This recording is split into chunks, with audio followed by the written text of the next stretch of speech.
Bagi sebagian besar orang, kebiasaan mengunyah permen karet hanyalah hobi ringan yang tak memberikan dampak signifikan. Meski demikian, penelitian mengungkap bahwa mengunyah permen karet ternyata membawa sejumlah manfaat. Salah satunya membuat otak lebih cerdas. Benarkah demikian?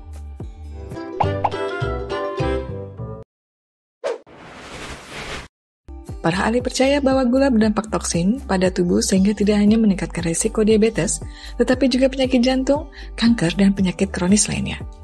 Padahal hampir setiap jenis makanan pada era modern ini mengandung gula. Menurut Dr. Robert Lustig, ahli endokrin dari Universitas California, gula adalah krisis kesehatan masyarakat paling besar sepanjang sejarah. Setiap kandungan yang menyebabkan kecanduan, kokain, heroin, dan masih banyak lagi memerlukan intervensi. Sementara belum ada tindakan terhadap gula padahal kita membutuhkannya. Dalam jurnal Nature, Lustig dan rekannya menuliskan bahwa gula terlalu berbahaya sehingga penggunaannya harus diatur seperti halnya alkohol dan tembakau. Para ahli yang giat mengadvokasi tentang gula mengatakan gula memicu untayan reaksi toksin di tubuh yang menghasilkan lemak, hormon, dan produk metabolisme yang berbahaya. Gula ada di hampir setiap makanan kecuali daging, mentega, dan minyak. Namun, terdapat perbedaan besar antara gula yang secara alami terdapat dalam buah, sayuran, dan susu dengan gula yang ditambahkan. Gula tambahan dalam makanan sehari-hari kita hadir dalam banyak rupa. Misalnya, gula putih, gula coklat, sirup jagung, atau madu. Gula tersebut biasanya ditambahkan dalam jumlah tinggi dalam produk pangan. Lalu, bagaimana dengan fruktosa? Dari berbagai jenis gula, fruktosa lah yang paling berbahaya.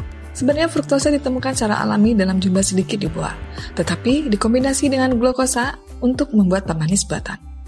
Lantas, mengapa fruktosa berbahaya? Menurut Dr. Miriam Voss, ahli pencernaan menjelaskan, fruktosa itu jenis gula yang dimetabolisme oleh hati.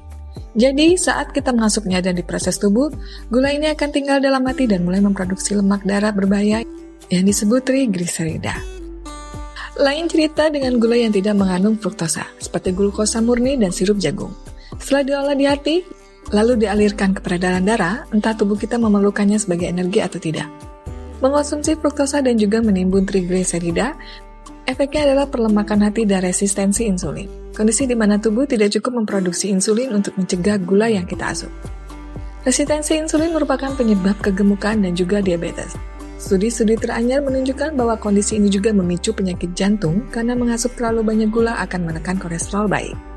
HDL. Kaitan antara resistensi insulin dan pertumbuhan sel tumor juga terus dikaji, meski para ahli belum memiliki satu kesimpulan.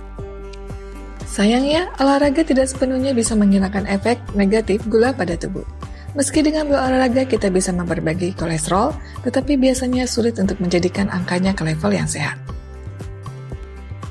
Sementara jika Anda adalah atlet, gula tetap diperlukan, terutama sebelum dan selama berolahraga.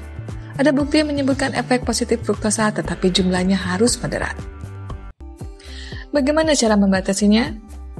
Kendati begitu, tak semua pakar setuju dengan teori yang menyebut gula berbahaya. Menurut Dr. David Katz dari Universitas Yale, tubuh menjadikan gula sebagai sumber energi. Memang ada efeknya jika mengkonsumsi gula terlalu banyak, tetap tidak perlu mendorong orang untuk menghindari gula. Selama ini kita sudah mengadopsi pola makan rendah lemak, rendah karbohidrat, lalu kini juga rendah gula. Kita bisa kekurangan nutrisi, kritiknya. Tetapi, Katz menyadari bahwa kebanyakan orang pada era modern ini mengkonsumsi gula terlalu banyak. Walau tidak setuju dengan pembatasan gula sama sekali, tetapi ia merekomendasikan untuk mengontrol konsumsi gula. Jumlah yang disarankan para ahli adalah sekitar 9 sendok teh per hari bagi pria dan 6 sendok teh per hari bagi wanita. Jumlah gula tersebut bukan hanya gula putih yang kita masukkan dalam makanan atau minuman, melainkan juga kita waspada terhadap makanan siap saji atau kemasan. Baca setiap label makanan. 4 gram gula dalam kemasan pangan setara dengan 1 sendok teh gula. Hindari minuman yang diberi pemanis, seperti soda atau jus buah.